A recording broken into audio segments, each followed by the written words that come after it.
Conference on Space for Emerging Countries, Glec 2022.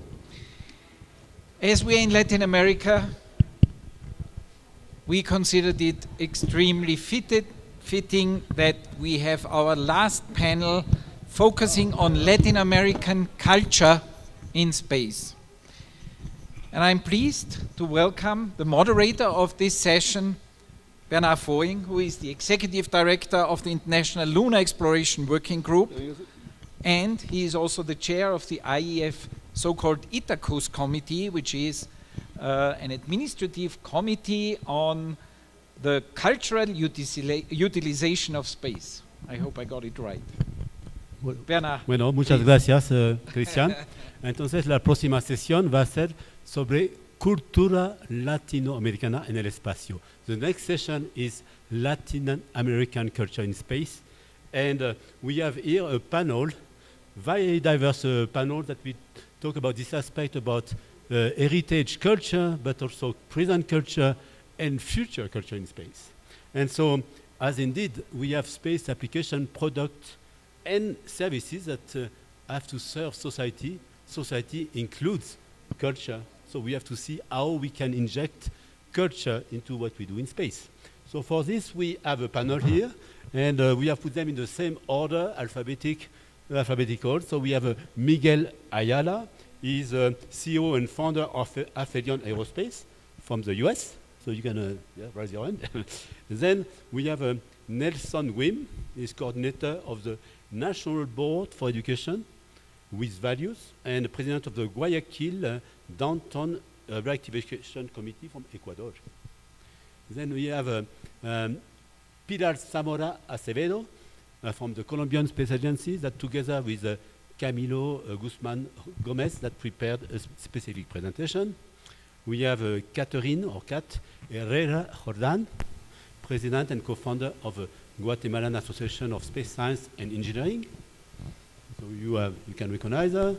We have Anne Johnson, professor at la Universidad Iberoamericana de México. You can raise your hand? Yes, okay, good. And then we have Erickson Daniel Lopez Isurieta, professor and Quito Astronomical Observatory. That's completely at the end. And he has some big surprise for you for tomorrow, he will announce. And we have Javier Mejuto. He is the head of Archaeoastronomy, Culture of Astronomy, and president of a national committee for Honduras. So this is our panel here. And so myself, as I was introduced, I'm the chairman of the IEF ITACUS committee on the cultural utilization of space. So these are our speakers today. So we will have them speaking in this order. So we can move to the next.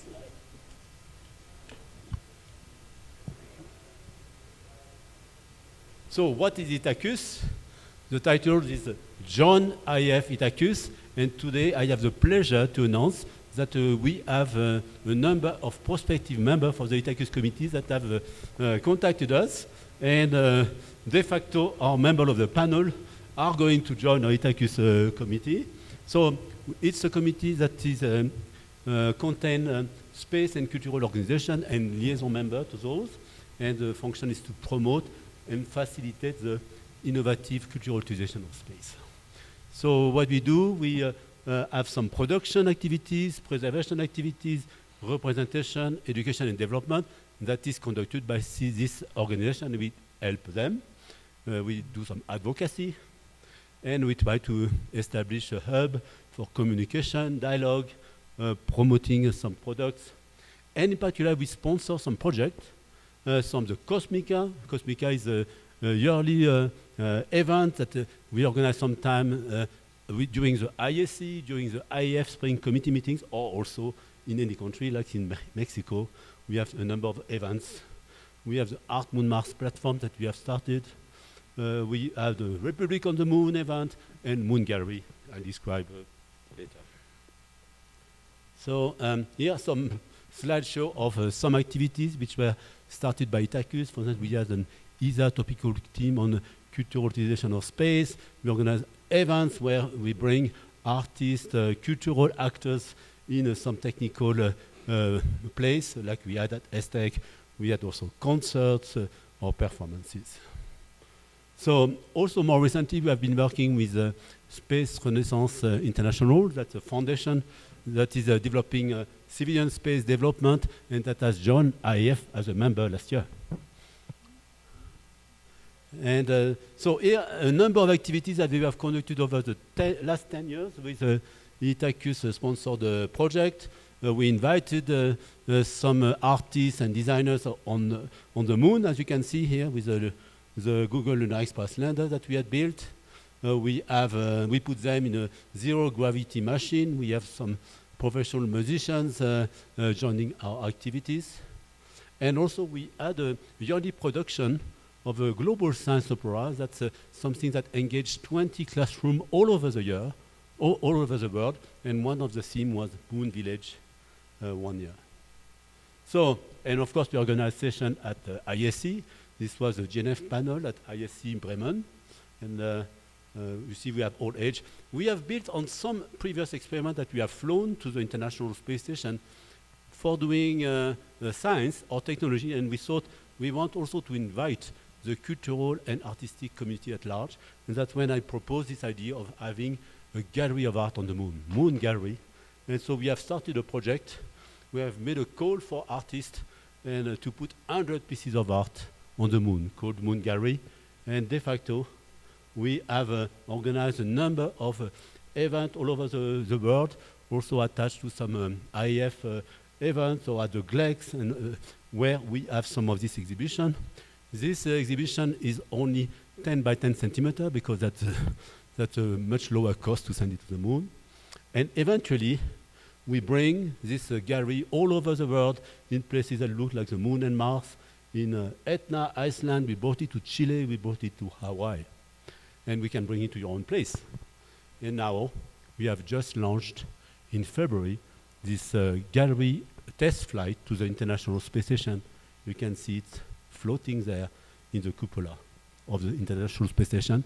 So I want to say this is open to all of you, moongallery.eu or Itacus. Contact us if you want to contribute to this project. So that's it for me to give a kind of overview of what we do with the Itacus committee. And now I would like to invite Miguel Ayala from Athenian Aerospace.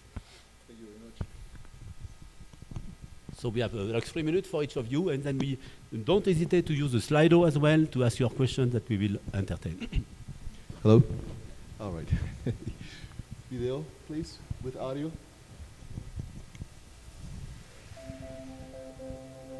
Athenian Aerospace started in 2017 when we noticed that the demand for ultra-low-cost turnkey launch services, satellite manufacturing, and mission operations dedicated to the nanosatellite community was not being met by large launch providers. This continues to inhibit the growth, mass adoption, and utilization of the nanosatellite platform. Our mission is to solve that problem. Our belief is that simpler systems can provide the highest reliability and lowest price for access to space. This idea has been advocated before, but usually in terms of scaling up the size of the vehicle. For nanosatellites, we believe the answer lies in going the opposite direction and scaling down the vehicle massively. We intend to achieve this with our proprietary, environmentally friendly propulsion technology, which is non-toxic and non-cryogenic. With this and other advanced technologies, we hope to reduce launch cycles to within 1 week and launch on demand within 24 hours notice from non-traditional locations around the globe. At our core, we have a vision to democratize access to space by offering complete end-to-end services to nanosatellite operators at prices dramatically lower than the industry average. By achieving this, we will lower costs to the point where even individuals will be able to fly their own spacecraft. In turn, we hope to open up space to a vastly greater number of users and drive the growth of new possibilities in exploration, technology development, and commerce to make the 21st century truly the space age for everyone.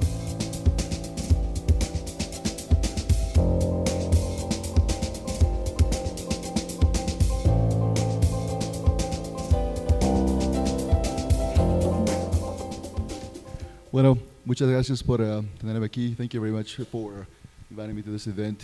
I I'll just share my background for a little bit, just to give you some understanding of why I am here and what a feeling is all about. So I was born in a small village in the Andes Mountains in Peru, and at 3,500 meters up in the mountains. And at the time when I was there was no running water, there was no electricity, there were no roads, and very little concept of money. We just traded goods with people from different regions. And back then, my first language was actually, it still is, Quechua, which is the native language spoken in Peru, Bolivia, Ecuador, parts of Chile, Colombia, and maybe even Argentina. So, well, back then, at that high of an altitude, at night, I would look up and I would see the entire Milky Way, just bright, completely bright. And that inspired me to build spaceships, rockets, to get out there. Like, I was really curious about going out there to see what's out there, And well, in those times, things got a little rough politically, let's say, in those regions, in those rural regions. So then my family and I, we gathered the few belongings that we had, and we moved to Lima, the capital city of Peru. And that's when I started wanting to study aerospace engineering. And well, unfortunately, there weren't really that many opportunities in Peru. Like, if you wanted to build a rocket, good luck. That's not going to happen in Peru. So then I begged my family to help me go to the U.S. And I went to the U.S. I finished high school in the U.S. I got multiple degrees in engineering, bachelor's degrees. Then I went to pursue a PhD in nuclear propulsion because I wanted to build a rocket that would go really fast to Mars. But well, plans changed, and then I stepped out with a master's in mechanical engineering. And I spent some time in my career, a good 15 years or so, working at companies like Northrop Grumman, Honeywell, L3Harris, SpaceX, Lockheed Martin. I worked on programs like the Space Shuttle, the International Space Station, the Falcon 9, Falcon Heavy rockets, the SLS, the Boeing SLS rocket, the ULA, Vulcan rocket, the Firefly Alpha rocket. So I spent some time building rockets and spaceships, and then I thought, you know what? I think it's time to do something else. What can I do? So that's when I joined, when I co-founded a previous startup, and it's called Exodus Space, and that startup had the idea of developing a fully reusable two-stage to orbit space plane. And we at that point, because of the pandemic and because of many challenges that takes, I switched the focus to Athenian Aerospace, because we wanted to basically use to power those space planes. I was looking for this propulsion technology that would be non-toxic, non-cryogenic, and turns out Athenian Aerospace, formerly Athenian Orbitals, already had developed the technology. So then I joined that company, and now I'm here leading that company and basically coming back to my roots, to Latin America, to eventually provide launch services from anywhere around the world, especially here in Latin America, to service the Latin American market. Thank you, Miguel. Great story. So back to the Milky Way, but you are going there. And of course, for space, you need to explore nature. You need also education. You need values, and that's what Nelson will describe as. Hello. Buenas tardes con todos. Good afternoon to everybody. I will start my presentation. Can you put the first slide, please? The next one.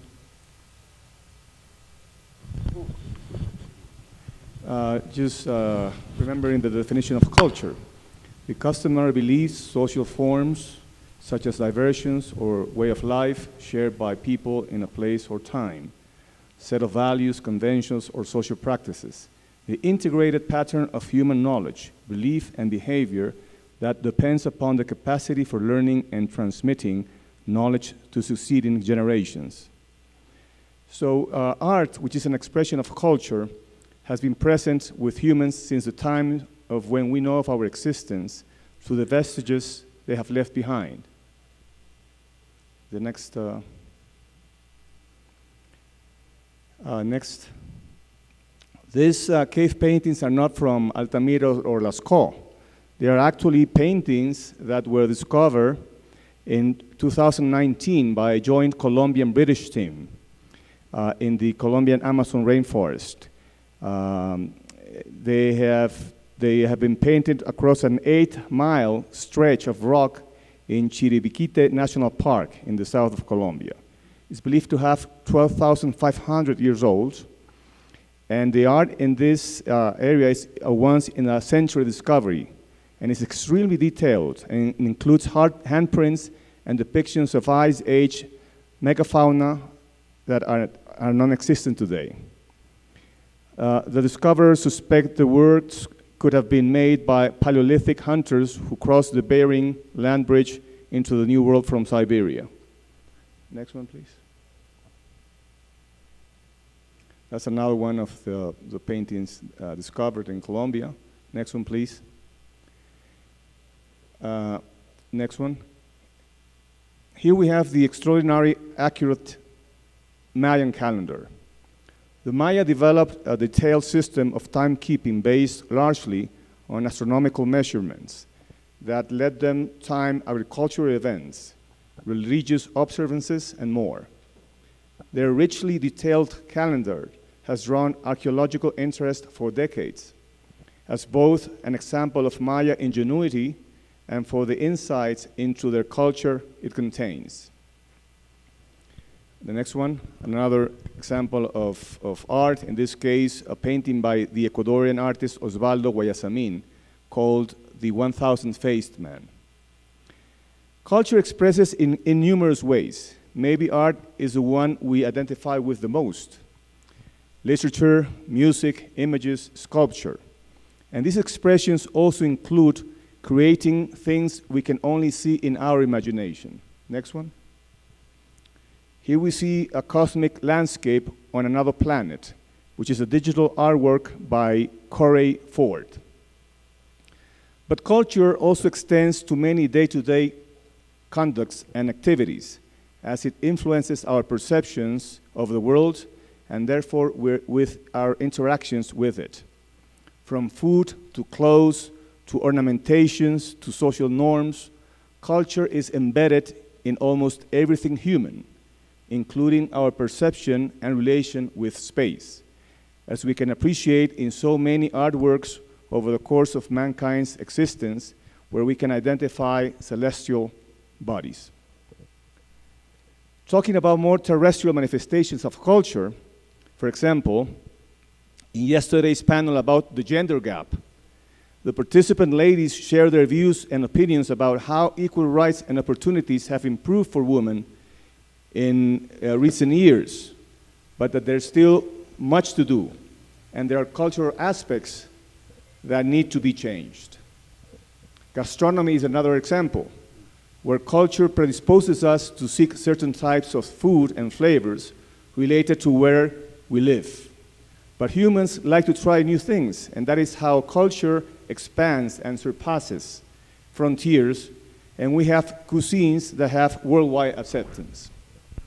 On this note, with 3 other speakers yesterday, we had cuy, which is known also as West Indies rabbit, for dinner, which is a very typical Ecuadorian dish from the Andes region.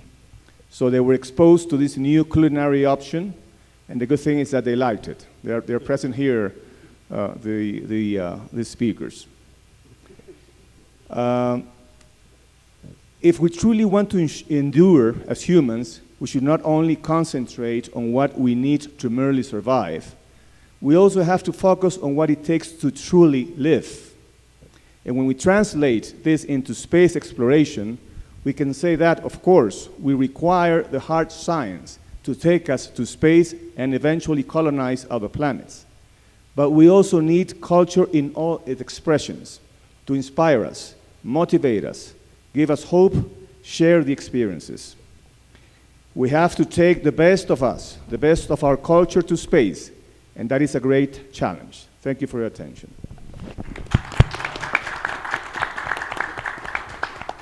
Well, thank you very much, Nelson, for this perspective, bringing humans in all our dimensions, especially the positive one. So we'll follow with Pilar Zamora. Hi everyone again.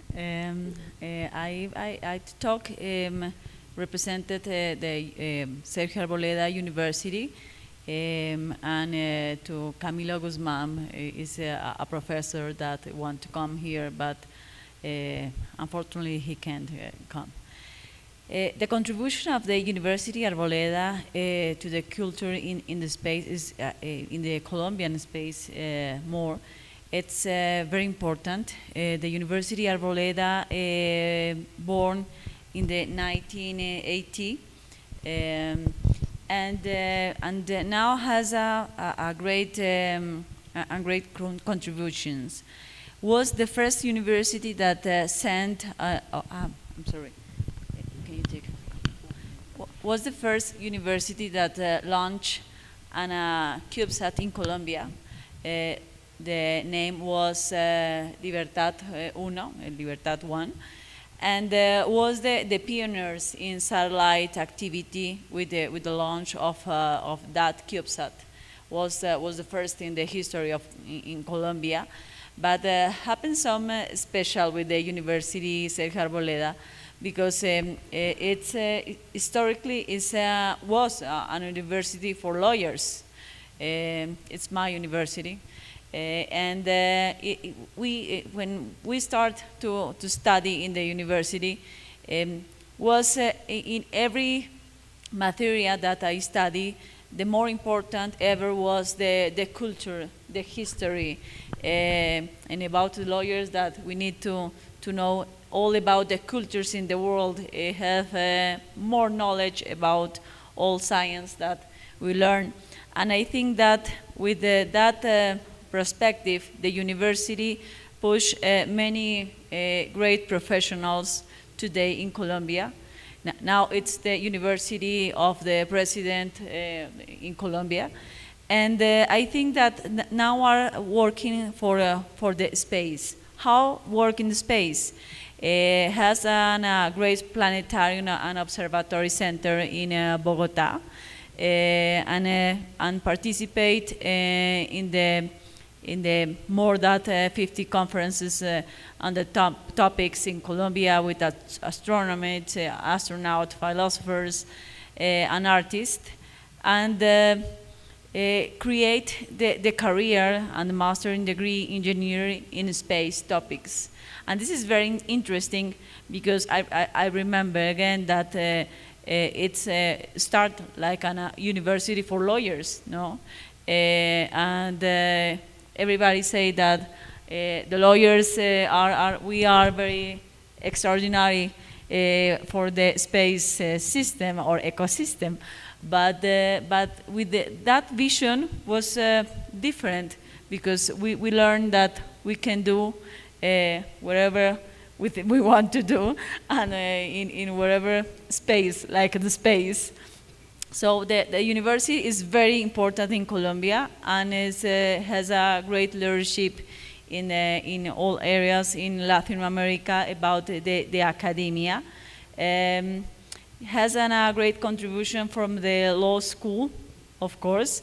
The university are pioneers in participation from many challenge, and we have many papers about the space law, also in training for professionals, and for year by year to do the organization for academic events in the different entities for Latin American space agencies, and for the lawyers that graduate in a university Sergio Arboleda has a great challenge any year. And in that case, inspire and show that exists a new law in Colombia, because we don't have that specialty or that class of law in space law. So I think that it's great for the lawyers when can know some special or different to the usual with the conservator content. Now, Camilo, the professor that come, it's a research project in crear a research group and creation of the group with the students. The students in the Universidad Sergio Arboleda are now very representative in Colombia, and is one the best universities in my country. And also, like conclusion, I think that the contribution of the university is that all students and the professor believe in the culture like a channel for change mind, for change our form to see the universe and the professional life. Excellent. Thank you, Pilar. So, yes, bravo. Yeah, I mean, lawyers are welcome because there are some laws of space we have to respect. Kepler law, but I've learned that at school. But they have other human laws that we will merge. So after this, we have Catherine, Kat, Era Jordan. So you have also your perspective about Latino American culture in space. Yeah. Hello, everyone. As Bernard already said, I'm part of the Guatemalan Association for Space Sciences and Engineering, and Guatemala has something strange to do with the space sciences. That is because most of our native people are Mayans, Maya, and as Dr. Nelson already said, most of Mayans were already astronomers. So space sciences are really old in Guatemala, but at the same time, they're pretty new. So just to give you an idea, the first organization related to space in Guatemala was the Sociedad de Astronomía, Astronomy Association of Guatemala, and it was born on 2001. And after that, we generated more and more culture in astronomy on our young people and stuff, but it wasn't until 2014 that the first CANSAT competition happened in Guatemala. And after that, on 2016, was the first time Guatemalans had the opportunity to start dreaming about space, because it was the time that we actually got the permission to have our first and unique, until now, satellite, the Quetzal-1. After that, or at the same time, let's say, on 2017, is the date I started to make space sciences in Guatemala in the biological way. So both parts of the scientific stuff in space were being developed since 2016, if you want to see it that way, and that is how new the space sciences in Guatemala are. So that is just to give you an idea. But either way, if it is very new for Guatemala, we have always had this dream of us being able to work with space, to work with astronomy, to know about stars, to know about the celestial bodies. So our culture is based on the Mayan culture that is based on astronomy. So Guatemalans are supposed to know a lot of astronomy, but we don't. So in terms of Guatemala, and the perspective that I have is that space culture for this part of Latin America, for Guatemala, is very new. So we need to do a lot of awareness, to do a lot of things so people can understand why space is important, not just for Guatemala, but for the whole planet. How it can help to preserve our species, how it can help to preserve our planet, how it can help to know about our indigenous people, to our native people. So it is very important for us to have these kind of experiences, to be able to learn with people that have already a lot of experience and know a lot more about the space culture than us. So that is my perspective, and I hope we can get something really good from this panel. Thank you very much, Kat. So, space culture to recognize our heritage, from the astronomy, from the early times, from indigenous people, or current development in technologies. But what about the anthropology of the future, Anne? Well, thank you very much for the invitation. I'm really excited to be here. It's so much fun for me to be in a non-academic, non-anthropological conference and talk to people who want to know about space, because it's a fairly new thing in anthropology. Also, thank you for being unwitting participants in my field study on IIF culture. So we can discuss my findings over drinks later. Anthropology in outer space sounds like a paradox, and for a lot of people, even anthropologists, it is a paradox. But there's actually a kind of boom in the field of space anthropology. The first, you can't really see it, but the first book on space anthropology is over here. This little used book paperback that I found, "Cultures Beyond the Earth," which is from 1975. And it has articles from Margaret Mead, who was a super famous anthropologist of her time, basically because the Apollo missions were so inspiring for people in every discipline. So even in anthropology, people started to think about what would culture be like in space. Then things kind of dropped off, but in the last 5 or 10 years, there's been a boom in space anthropology. These are just a few of the books that have been published. Forget about all the articles and all the conferences and so forth. About space anthropology and a bunch of different topics that, because of time, I won't list now, but we can talk about it more later. Like Dr. Nelson, I'm starting with definitions of culture. I teach anthropology, so I kind of always start with what is culture. I won't read everything because you guys are not anthropology students, so you don't have to know all of this. But I will mention something that I think is important: is that culture certainly is all these ways that we think and we feel and we act. It's got a lot to do with power, and it's got a lot to do with exclusion and inclusion. It's not just like all the sort of pretty things that we share. And it's something that we make as humans, but it's also something that makes us. So this last little quote over here is one of my favorites by an anthropologist called Clifford Geertz. And I'm paraphrasing because that's not the exact quote. But the idea that culture is that web of significance in which humans are both spinning spiders and trapped flies. So that's something that I think is important to think about when we think about culture, specifically about astroculture, which is what is interesting to us today, I think. This is a term that was coined by Alexander Geppert, who's a historian of space culture, has some wonderful books on European space culture, European astroculture, if you're interested. But it's basically all the ways that humans engage with space, right? And that's what I'm interested in as an anthropologist. How, from Mexico specifically, which is where I work, how do Mexicans engage with space? And I think there are different levels that this happens, right? Popular astroculture, which is this, which is very, very diverse, doesn't necessarily have to do with sending satellites to space. A lot of it has to do with, like some of our panelists have spoken about, archaeoastronomy, this idea that we've inherited knowledge about space from our ancestors, which is very much a part of Mexican identity. Lots of UFOs. Most people believe in UFOs. Most people believe in aliens. I'm not saying that's a problem. I think that's actually interesting and something that we should think about. The importance of meteorites. People find meteorites fascinating, right? There's a picture, sadly behind here, there's a picture of a very important meteorite called Bacuburito, which is in a museum, a science museum in Mexico, but was considered a sort of a very important object.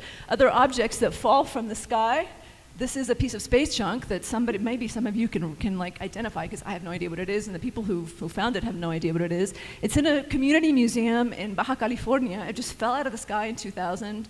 The people in the field, who were luckily not damaged by the falling of this space junk, found it fascinating and stuck it in their museum. So there it is. If you go to Baja California, you can see it. Popular science fiction, popular figures like El Santo. If anybody knows Mexican culture, El Santo is a wrestler who fought the Martians in a sci-fi movie in the 60s, I think, to a more recent, this is kind of fascinating, which is Un Mexicano en la Luna. There's a local legend in Comala, in Mexico, that Neil Armstrong was born there. So people really believe that Neil Armstrong was born in Comala, and they're making a film about it right now, called Un Mexicano en la Luna. So astroculture in Mexico is big. People care about space. People care about space a lot. But it's different from, this is also kind of interesting. These are parts of interviews that we did with people in a metro station in Mexico City, Metro La Raza, which has what's known as the world's largest indoor science museum. And part of it is a space tunnel. You go through a tunnel to get from one station to the other part of the station. Everybody has to do it. So you're seeing the stars, like, you have to see the stars because you have to go through this tunnel. So we interviewed some people, just random people, about what they thought about space, what they thought about the future of humans in space from Mexico. Everybody had an opinion, which is interesting. So Humberto, who's an organic farmer, has a very popular opinion, a very common opinion in Mexico, that space is for the rich people. Rich people go to space, we're never going to go to space, right? Irene had another very popular opinion that's okay, if we go to space, what about the aliens? How are we going to deal with the idea of invasion? We've been invaded, we don't want to invade other people, right? So this concern for other civilizations in space is also very common. This is all very different from technoscientific astroculture, which is what I'm studying with all of you. Technoscientific astroculture is also having a boom in Mexico. It is probably not as old, although it has its own history, as popular astroculture. So we have, some of you will recognize yourselves in these pictures. Things like satellites, what's going on links at the UNAM, what Darium Labs is doing, when Neri Vela went to space. Also artists, Mexican artists who are doing really interesting projects around space from Mexico. The space agency, I don't know if you can see this. This is Google Maps. I don't think you can see the words, but one of the space centers that's being developed by the Mexican Space Agency, which is in Atlacomulco in the state of Mexico. If you Google it, it actually says NASA Mexicana, and you can kind of see it up there. Now, this is a problem, I think. I think it creates expectations that are not necessarily what's really going on with the Mexican Space Agency. But again, so here we have technoscientific astroculture. But it's not just people who produce technology. It's also people who use technology, and I think that's something that sometimes gets left out of the equation. And I think it's, again, important to think of culture as part of an ecosystem, and it's very interesting to me how the word ecosystem is being used, and what's included in that and what's not included in that. Culture is also part of the ecosystem, the space ecosystem. So how people use technology, obviously the army of Uber drivers in Mexico City are also part of the space ecosystem, right? But more importantly, I think, so are people who are finding uses for space technology to defend their territories, to defend their natural resources, et cetera.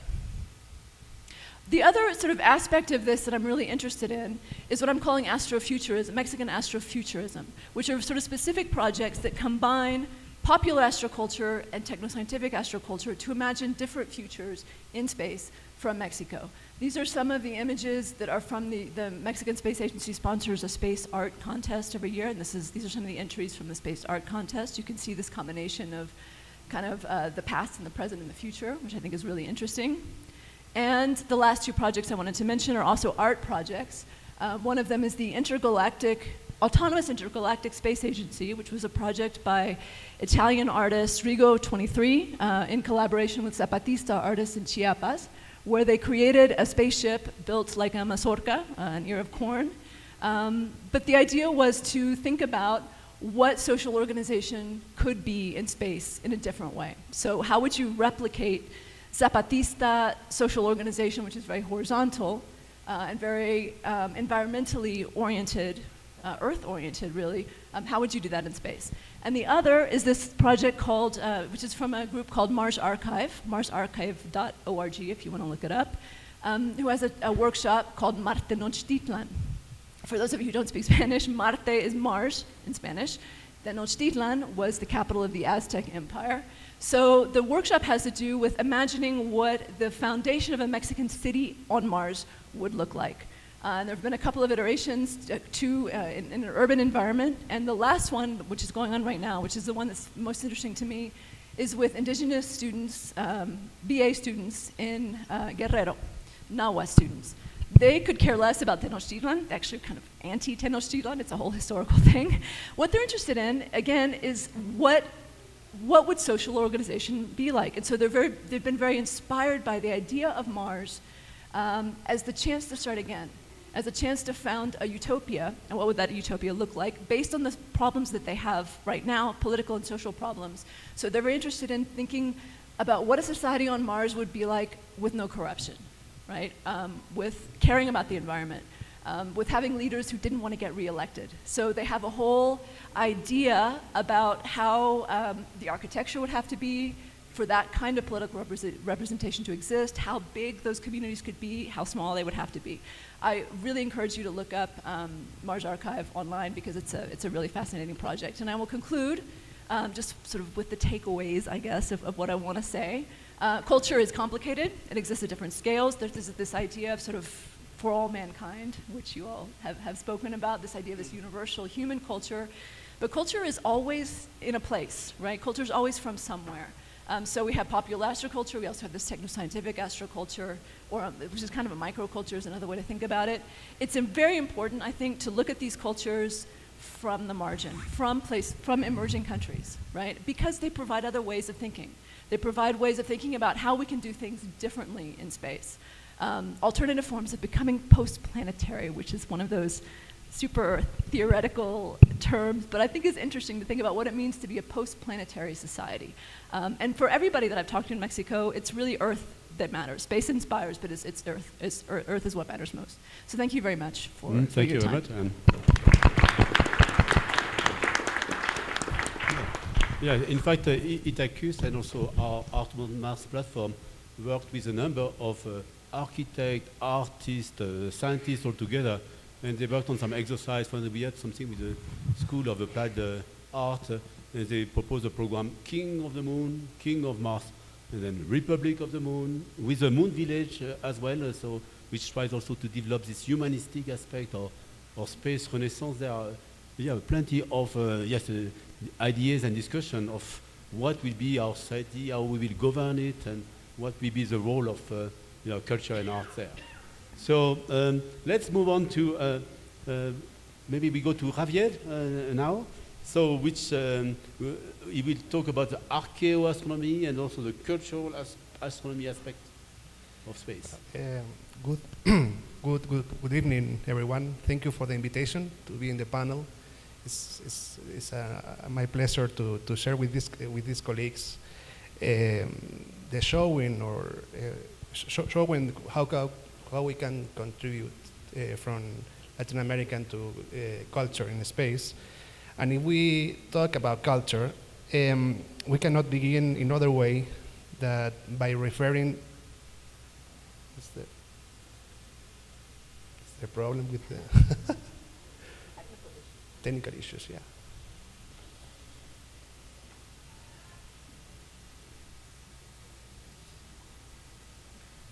Okay, I can continue anyway.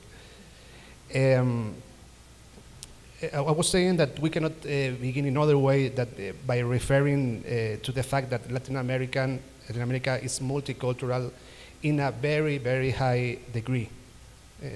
If we look to the first image I wanted to present you, we could see the percentage of members of indigenous people that we have in different Latin American countries. Well, let's see now if you can see no, there is a problem. Now,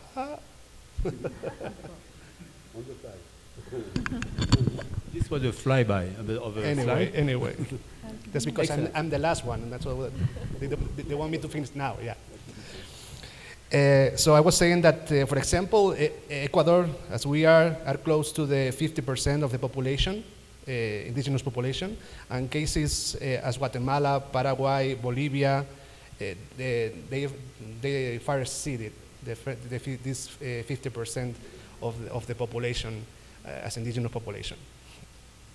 We are talking about 50 million people, more or less the 10% of the total Latin American population. We are talking about 522 different cultures that range from Patagonia to northern Mexico, passing through different geographical areas, such as the Amazonia, Andes, Mesoamerica, continental Caribbean, and so on. And despite of this cultural wealth, we are also talking about the violation of fundamental human rights, food, water,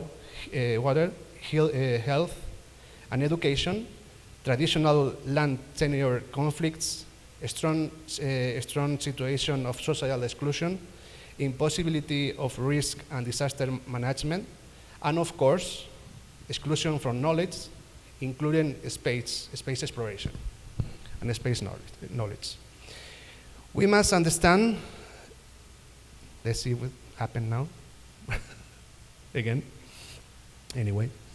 We must understand that each culture, including ours, has its own vision of the celestial space that is above our heads, and without wishing to enter into unfair generalisms, we can differentiate.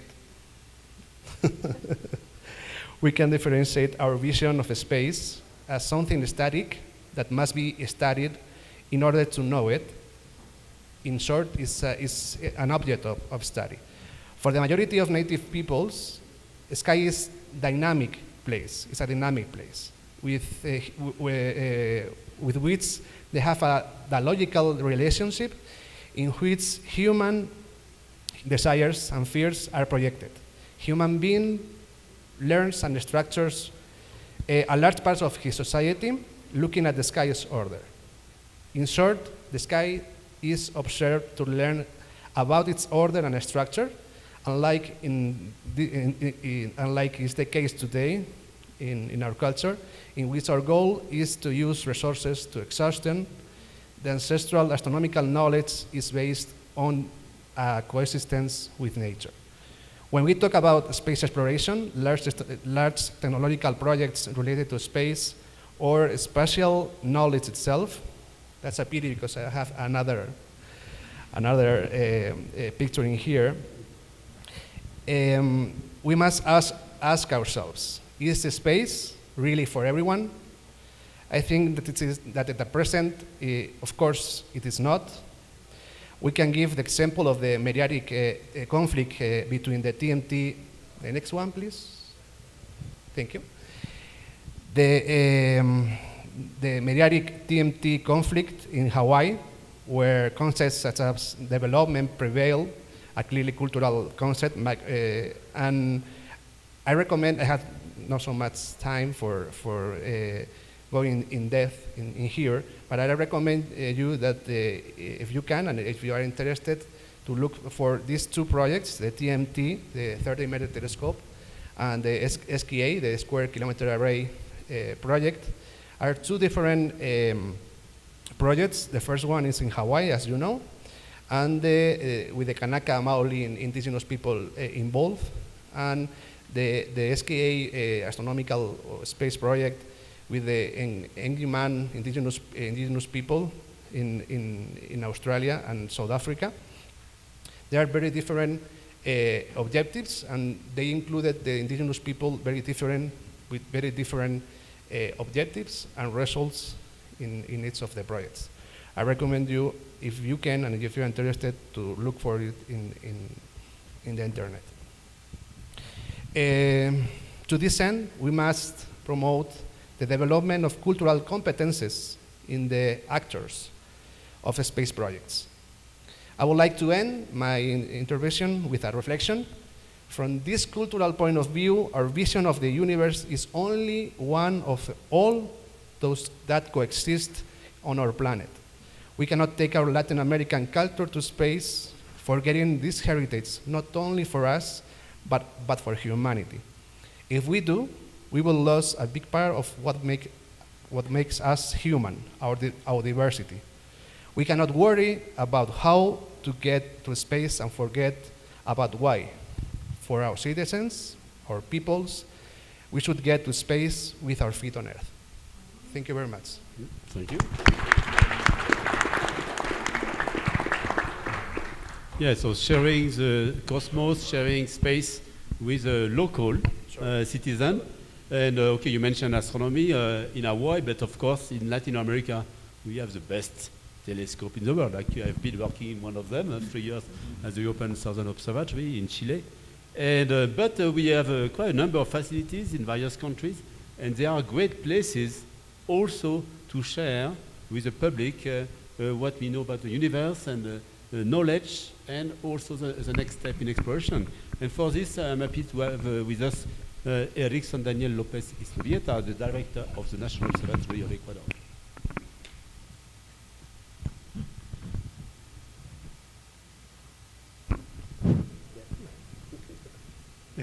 Good afternoon.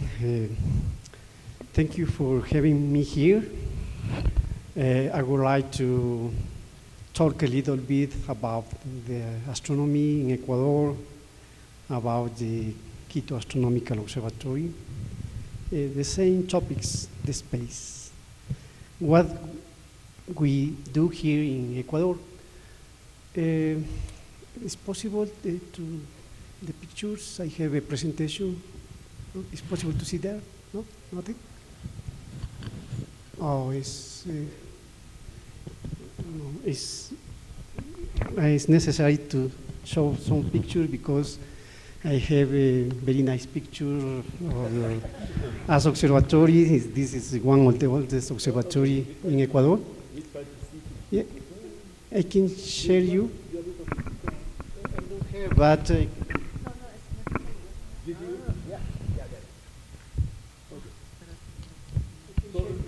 let's give you a little break and in the meantime handle some of your questions. So we have 10 minutes to go, so we'll finish also with some special surprise that will be announced. Actually, two surprises. But now we have some question is about what would be the best driver to promote space culture in a nation, in your country in particular. So let's have some lightning answer on this. In your country, what could you do best to promote space culture? You want to start? Okay, ladies, Pilar first. Yes. I think that it's with the STEM or STEAM programs in the schools.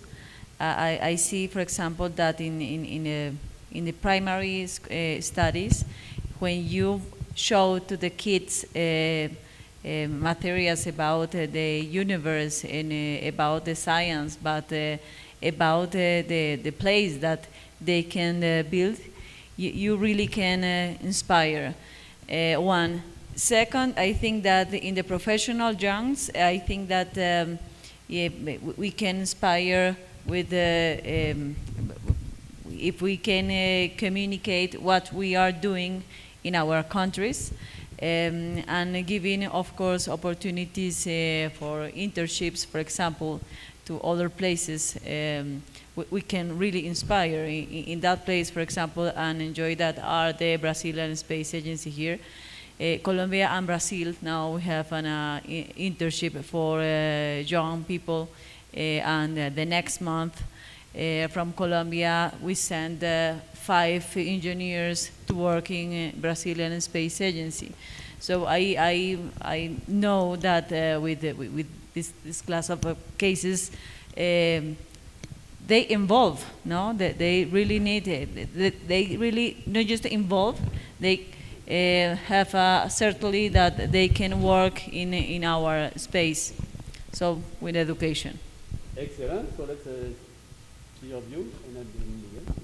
Hello. Yeah. I think the best way is to expose kids to space, to make them understand that they are part of this reality, and to do follow-ups on this exposure. Just to present an example, last year through an institution called Guayaquil Space Society, we promoted an initiative together with Robert Ailon, who's present here, to have live communication between students of Guayaquil, Houston, and Scotland with the astronauts in the International Space Station. So that really, got all the students so motivated because they were talking in real time with astronauts in space. All those students automatically were asking for more opportunities to be in contact with space initiatives. So basically, it's to expose them and to do follow-ups on this exposure. Hello. Well, I echo their thoughts. I truly believe that exposure to the technologies out there is the best way to do it. Right now, Athenian Aerospace is partnered with One Voice for Change. Greg Kennedy here. Say hi. So we, at Athenian Aerospace, we're going to provide the One Voice for Change CubeSat simulators, CubeSats that are launched with balloons, and also CubeSats that are launched to space. And these are going to be kits that they're going to go in kits, in like all the pieces in a box, so that high school students and university students from around the world will learn to build these CubeSats themselves. And this initiative is starting this year. We have students joining from Peru, Ecuador, Costa Rica, and any other countries are welcome to join us in this effort. And this is fully funded with donations, sponsorship, so the students and the schools will not have to pay for these projects. This is completely, we're not charging for this. We really want to expose the youth, especially in Latin America. Basically, like I want to give back to the community and provide the experiences that I didn't have growing up. Okay, excellent. So I have also a question, or look like a challenge for the panel, but also for the audience. What, we have got this Glec historical gathering here. It would be a waste if we just go all over the world and don't do nothing together. So the question is, what do you propose as a space Latino American culture project we can launch together at Glec? So we have 4 minutes for Erickson Daniel to give his presentation, and after these 4 minutes, I'm going to ask the panelists in 20 seconds to say what we could do, and the audience as well. So Daniel Erickson.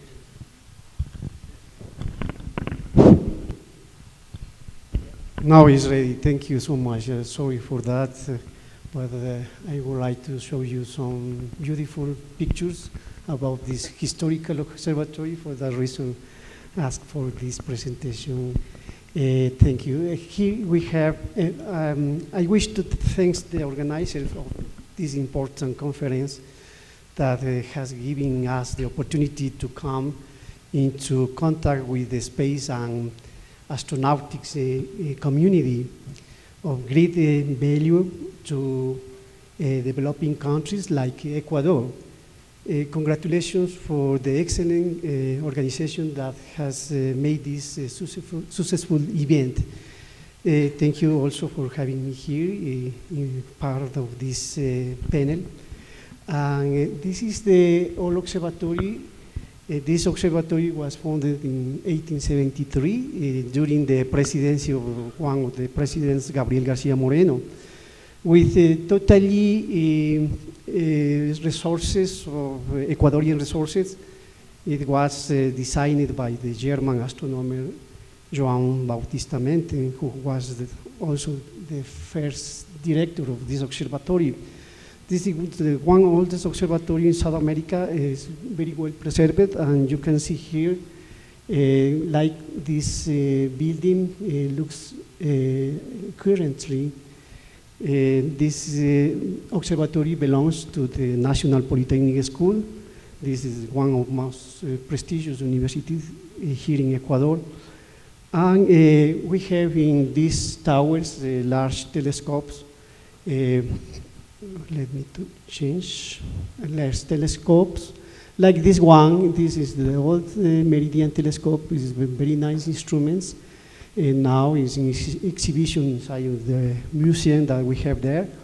Also, this large telescope, this is the Equatorial MERS telescope, is operating mainly for observation with the public, with the students, for training students. But mainly in this observatory, we carry out research in astronomy and astrophysics.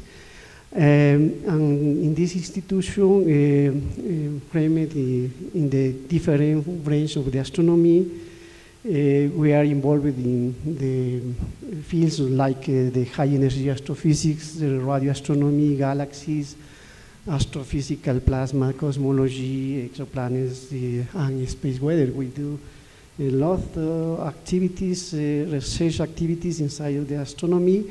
And also these results that we have are published in different journals, the prestigious journals like the Astrophysical Journal, the Monthly Notice of the Royal Astronomical Society, Plasma Physics, and so on. A lot of activity regarding not only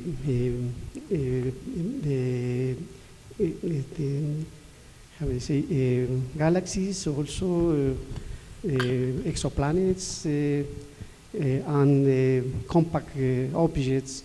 We have also some international events that we carry out in this observatory. Was organized like this one in 2017 on the origin and evolution of the baryonic galaxy halos. Is also the first Ecuadorian school on radio astronomy, advanced school on infrared astronomy.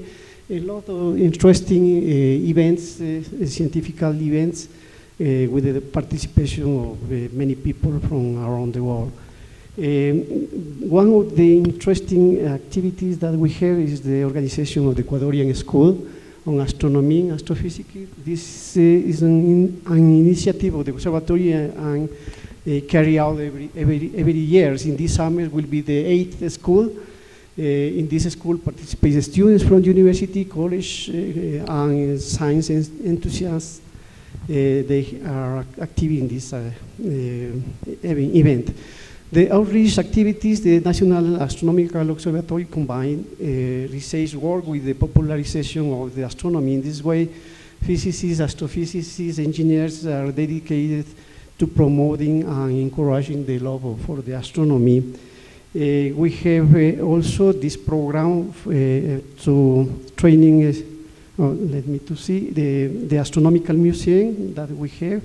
Visitors have the opportunity to admire the permanent exhibition of astronomical, meteorological, seismological instruments from the 19th and 20th centuries. Also learn about the construction process of this observatory. This is a very interesting building. We have there exhibition rooms inside of this museum, and you can contact us or get more information about this astronomical museum visiting this homepage, writing us by email, or even more visiting us. It's possible visiting us because it's close from here. We are in the top. This is the hotel, Colon Hotel, the park Elegido, and the next park in the south, close at 10 minutes walking distance, is the Alameda Park. At the center of the Alameda Park, you can find the observatory. And you are invited to visit this observatory tomorrow if you want. Please, everybody are welcome to visit our observatory. We are ready to give you an explanation about our observatory. We are working mainly in astronomy, but we are interested also in the navigation through the space and in the space science and technology studies. To apply for the benefit of the humanity and Ecuadorians, and also the study of the physical universe beyond the Earth atmosphere. Ecuador needs to join in space studies, and their application it requires establishing the appropriate legislative framework in accordance with the existing international legislation. It requires training national experts in these fields and permanent investment that promotes space development. It requires to be involved in space projects and programs. Space agency is not necessary at this time. This is my point of view. In this early stage, something more modest could be proposed, like create here a space center or a space institute linked to the academy. It will be more sensible. for all this to begin, it is necessary to have international collaboration, especially from South America countries like Argentina, Mexico, Brazil, Chile, that can collaborate by transferring their knowledge and experience. I believe that is better. We have to conclude now. Yes, now I finish only one phrase. It's better to collaborate. Alone is harder. Together is better. Excellent. So together is better. So I think we have to conclude. So the challenge I gave to you. So what could we do? You have heard from the different groups. We have some ideas. So sending some Latin American culture to space. Anne, you have a proposal? Absolutely. No, I would love to do creative futures workshops, speculative workshops for the future that take seriously in a sort of horizontal exchange of information, taking seriously the astrocultures that already exist in Latin America. So sign me up. Excellent. A practical Glec recommendation. Another one is to visit tomorrow the observatory. So please contact us and we try to organize maybe in the morning a visit to the observatory. Also, any other project? No, I just wanted to So support please, their proposal. we are going to use a coffee break. Please contact all those action. There's no coffee break, but you know whom they are. Please contact them.